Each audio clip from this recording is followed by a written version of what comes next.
একমাত্র আমাদের অস্তিত্বকে রক্ষা করার জন্য আমরা আজ বাংলাদেশ আহলে সুন্নাত ওয়াল জামাত ঐক্যবদ্ধ হয়ে আমরা বাংলাদেশ সরকারকে জানাতে চাই, আমাদের শান্তিপ্রিয় সাংগঠনিক মানুষ আমরা উচ্ছৃঙ্খল মুক্ত বাংলাদেশ আহলে সুন্নাত বক্তব্য শেষ করছি।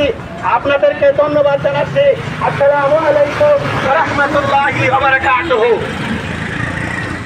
এই পর্যায়ে বক্তব্য নিয়ে আসছেন জওয়ান আব্দুল কাদের সিদ্দিকী সাহেব। আসসালামু আলাইকুম ওয়া রাহমাতুল্লাহি ওয়া বারাকাতুহু। সম্মানিত সংগ্রামী সাথী বন্ধুগণ,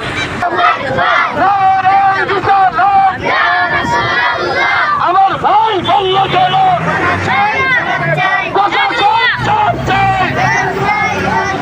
আমার ভাই কবরে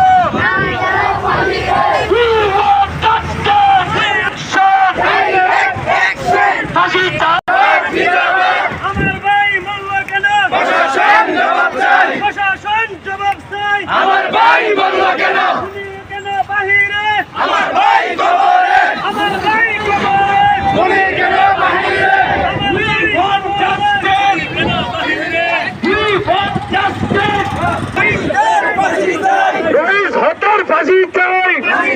ফাঁসি চাই নারে তাকবীর আল্লাহু আকবার নারে রিসালাত ইয়া রাসূলুল্লাহ আমার ভাই বলল কেন